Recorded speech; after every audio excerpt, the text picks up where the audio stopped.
Bonjour à tous, ravi de vous retrouver pour votre quotidienne Quintet Flash. Et ce samedi, direction l'hippodrome de Vincennes à l'occasion du prix Michel Toury. C'est une course européenne réservée à des chevaux âgés de 6 à 10 ans.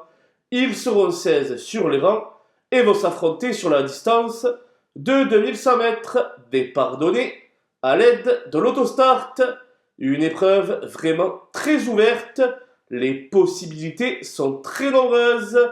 Toutefois, une course fait office naturellement de course référence. Il s'agit du prix de Cossé de Vivien, disputé le 19 novembre dernier, sur la même distance où l'on retrouve les 5 premiers de ce jour-là. Et on voit ça tout de suite avec mon analyse.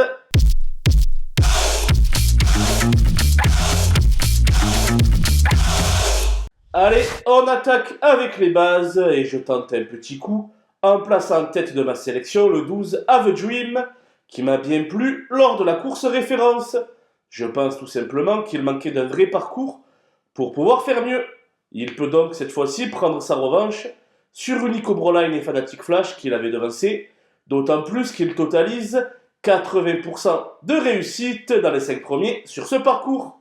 Le 3 Unico Broline n'a pas manqué ses débuts sur notre sol, s'imposant comme à la parade.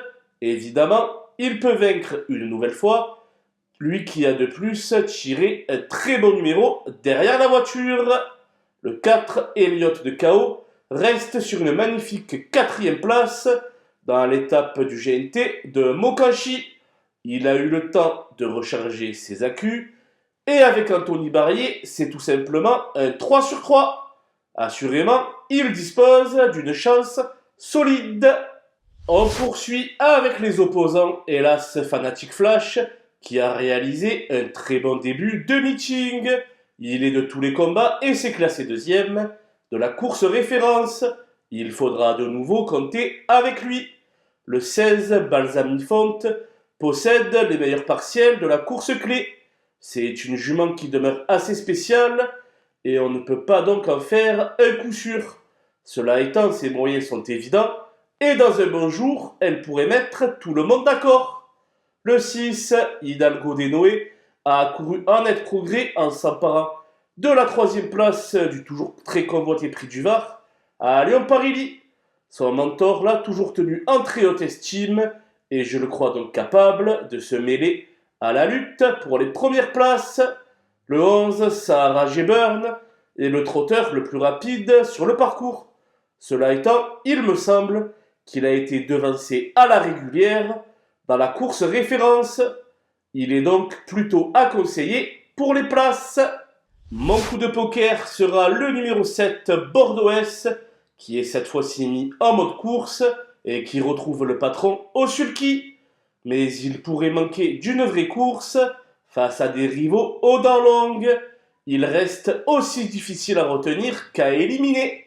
Les outsiders désormais avec le 10, Toto Barroso, qui avait encore des ressources dernièrement au moment de sa faute.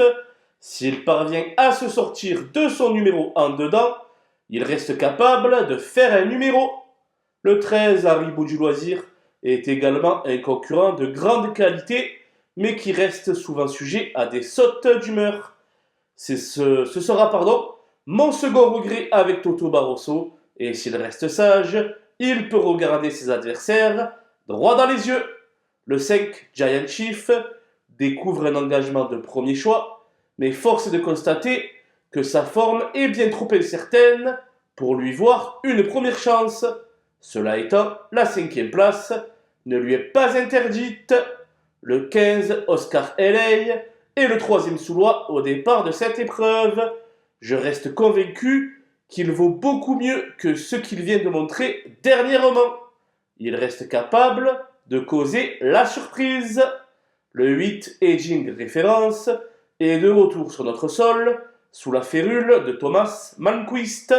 Avec son mauvais numéro derrière l'autostart, d'autres candidatures semblent préférables à la sienne. Le 9, Esteban Giel, ne possède aucune marge de manœuvre face à ses cadets et aux étrangers. Et avec le 9, Cela se complique encore plus.